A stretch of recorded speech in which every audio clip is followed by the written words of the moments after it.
Why does it now cost me almost $200 just to feed my family for a week?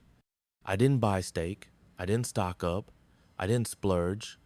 I bought milk, eggs, bread, chicken, some fruit, cereal, and a bag of frozen peas. That's it, $180 and some change. And I still had to put the ice cream back. I remember looking at the self-checkout screen, just frozen.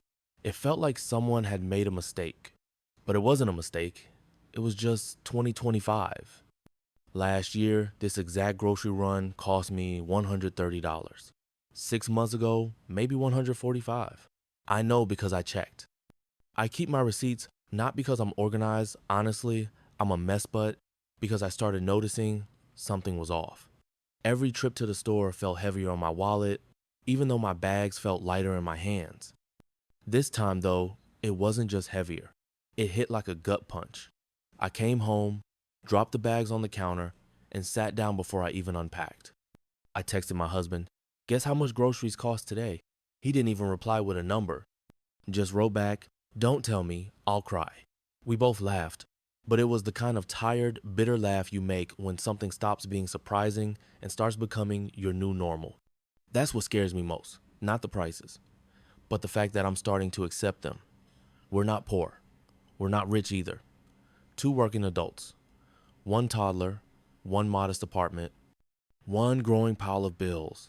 And somehow, despite working more than ever, we feel like we're sinking. I used to think budgeting was about being responsible. Now it feels like an act of survival. The groceries are just the beginning. I sat there for a while just looking at the receipt. Bread was $4.89, a dozen egg store brand $5.19, chicken thighs $9.87. Even bananas were more than $1 a pound. And what really gets me is that none of this even raises eyebrows anymore.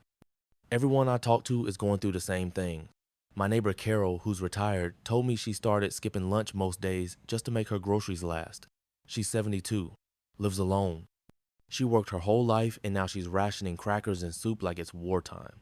My coworker Jay told me he started going to 3 different discount stores just to chase weekly deals. Another friend joined a Facebook group where people swap near expired pantry items. Nobody's thriving, everyone's adapting.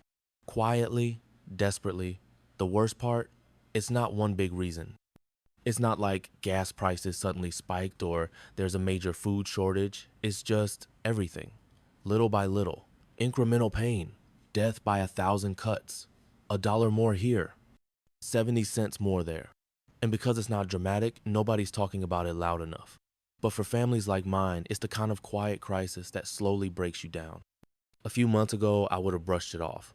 Now I find myself double checking every line on the receipt, second guessing every want, cutting coupons like it's 1997, and still, we're not saving much. That's the reality of living in America in 2025. The numbers don't add up anymore. The money comes in, the money goes out, and there's less and less left to breathe with. The grocery bill isn't just about food. It's about how everything rent, daycare, health insurance, electricity keeps rising. It's about the mental toll of being constantly aware that you can't afford to relax. I used to walk into the store with a list. Now I walk in with anxiety. And every time I hear that final beep at checkout, I brace myself because I know the number will hurt. And what hurts more is knowing next week it might be worse. I wish I could say this was a one-time thing, that maybe I just picked a bad week or hit a weird pricing cycle, but it wasn't. The following week, I tried shopping smarter. I clipped digital coupons. I compared prices between 3 different stores. I even made a meal plan based on what was on sale, not what we actually wanted to eat, and still $172.54. I stood in the parking lot holding the receipt like it was a court summons. I kept thinking, we're doing everything right. Why does it still feel like we're drowning? Nate and I sat down that night and tried to rework our monthly budget. Again, we've done this so many times lately. It's starting to feel like our new hobby. We looked at our subscriptions, cut out 2 of them. We paused date nights, started eating in more, cooking bigger meals to stretch into leftovers, but you can only cut so much before you hit bone. And we're there now. I told Nate we might need to tap into our emergency fund just to get through August. He didn't say anything, just nodded. Because, honestly, what's left to say? The numbers speak for themselves. Rent's gone up, groceries up, our health insurance premium jumped again, and daycare, don't even get me started. We're not spending on luxuries. We haven't taken a vacation in 3 years. We're just trying to live to keep the lights on and the fridge moderately full. And yet, every month, it's like the floor moves slightly further away, and we have to stretch just a little harder to keep our heads above water. What scares me isn't just the cost of things, no, was what this means for our future. If we're barely making it now, what happens when the car breaks down? Or if one of us gets sick? Or if the freelance contracts slow down?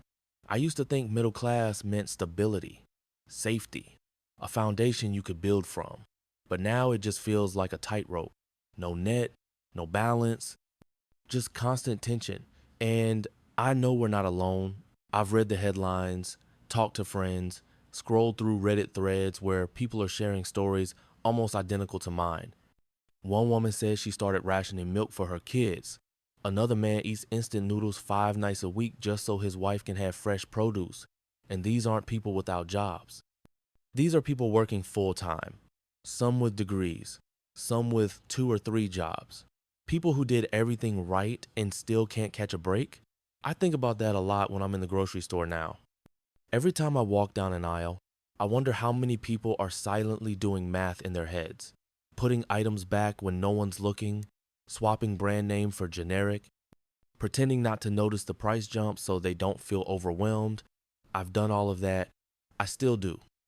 There's a kind of quiet shame that creeps in when you realize you can't even afford the food you used to buy without thinking twice. And that shame is what keeps people silent, keeps us from complaining too loudly, from pushing back. But the truth is, this isn't our fault.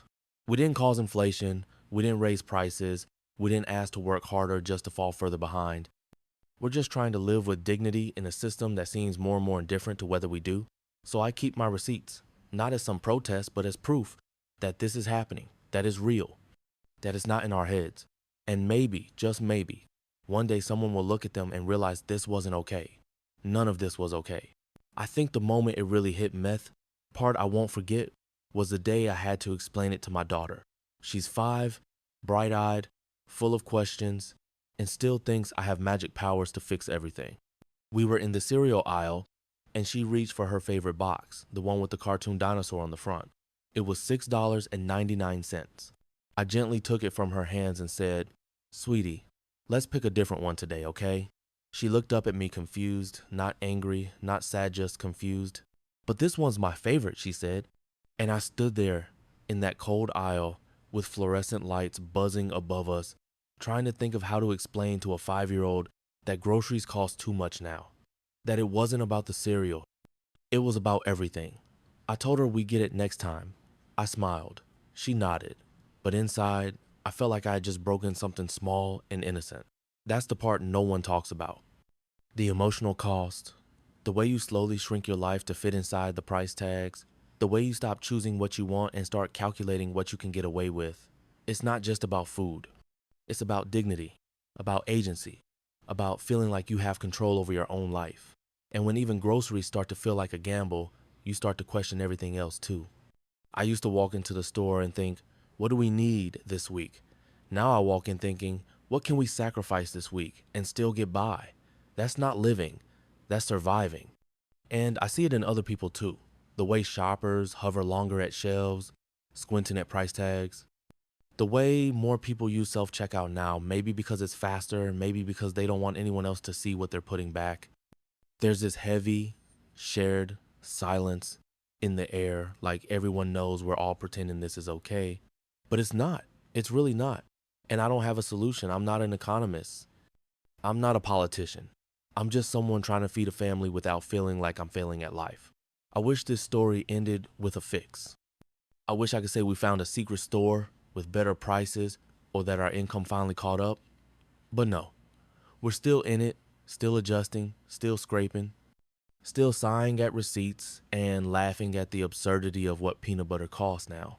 But I can say this, I'm not going to stop talking about it. I'm not going to pretend this is normal, because the more we normalize this silent struggle, the longer it will stay invisible.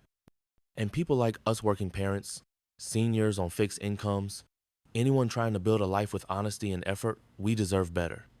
We deserve a world where a simple trip to the store doesn't feel like a financial minefield. We deserve to feel like we're not crazy for noticing the change.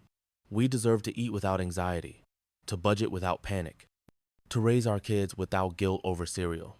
And if telling my story helps even one person feel less alone in this, then it's worth it, because this isn't just about me. It's about all of us. This is how we're living now, and it shouldn't have to be.